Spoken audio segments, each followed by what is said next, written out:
অন্যদিকে আরো একটি ছবি উঠে আসছে পূর্ব বর্ধমান থেকে, যেখানে আউশ গ্রামে প্রচারে বিজেপি প্রার্থী কলিতা মাঝি কর্মী সমর্থকদের সঙ্গে নিয়ে প্রচার সারছেন।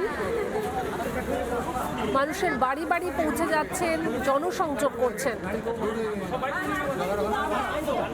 29 এপ্রিল দ্বিতীয় দফার ভোট, তার আগে একদম বলা যেতে পারে যে প্রচারে ব্যস্ত বিজেপি প্রার্থী কলিতা মাঝি। প্রার্থী আমাদের প্রতিনিধি রমেনকে ঠিক কি জানিয়েছেন শুনবো। আমার সঙ্গে আছেন আউশ গ্রামের বিজেপি প্রার্থী কলিতা মাঝি। আমি একটু কথা বলার চেষ্টা করবো। 2021-এ তো অল্পের জন্য আপনি পারলেন না, এবারে কি মনে হচ্ছে? এবারে জিতে গেছি দাদা। আচ্ছা, তাই একদম। এই দেখুন জনস্রোত দেখি বোঝা যাচ্ছে যে আমি জিতে গেছি। আচ্ছা, একটা ভুল হবে না। আপনি এমন একটা জায়গার প্রার্থী যেখানে সন্ত্রাস ছাড়া কিছু কথা বলে না। 2021-এ দেখেছে মানুষ ভোট দিতে পারবে, এবারে কি মনে করছে মানুষ পারবে? আমাদের দিয়ালে পিঠ থেকে গেছে, এত অত্যাচার এত সন্ত্রাস করেছেন শাসক দল, সেই দেখেই মানুষ শিক্ষা পেয়ে গেছে এবং ঘুরে দাঁড়াইছে।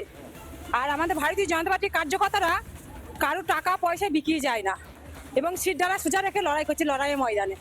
আশা করে আমি জিতে। 2021-এ যারা সন্ত্রাস করে মানুষকে বাড়ি থেকে বেরোতে দেয়নি, ভোট দিতে দেয়নি, তাদের বিরুদ্ধে কি নির্বাচন কমিশনকে এখনো পর্যন্ত কিছু জানিয়েছেন?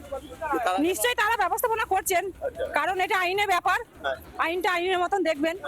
আমরা জনসাধারণ, আমরা সাধারণের কাছে যাচ্ছি, মানুষের কাছে যাচ্ছি, মানুষের সাড়া পাচ্ছি এবং দুহাত তুলে আশীর্বাদ করছেন। অবশ্যই বিজেপি এসে গেছে মনে হচ্ছে।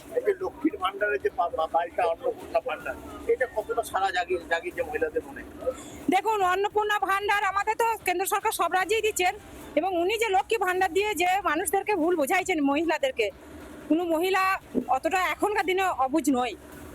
সবাই বুঝে গেছেন যে লক্ষ্মী ভান্ডারটা ওনার ফান্ডের টাকা নয়, ওনাদের ব্যক্তিগত টাকা নয়, ওটা জনসাধারণের টাকা, ট্যাক্সের টাকা নিয়ে দিচ্ছেন। এটা তো এবার ডবল করছে বিজেপি ক্ষমতায় এলে বলছে। অবশ্যই করবো। যা দিদির সঙ্গে কথা বললাম, তিনি লোকের বাড়িতে পরিচারিকার কাজ করেন। 2021-এ অল্পের জন্য তিনি তার জয় হাতছাড়া হয়।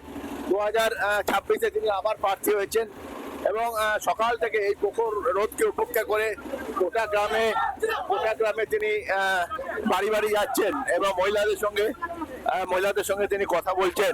আউশ গ্রামের কোটা থেকে ক্যামেরা রামকৃষ্ণের সঙ্গে রমেন মজুমদারের রিপোর্ট, রিপাবলিক। নানা ধরনের কন্টেন্ট দেখার জন্য লাইক করুন, শেয়ার করুন আমাদের ফেসবুক পেজ, সাবস্ক্রাইব করুন আমাদের ইউটিউব চ্যানেল। পাশাপাশি অন্যান্য ব্রেকিং নিউজের জন্য অবশ্যই চোখ রাখুন রিপাবলিক বাংলায়।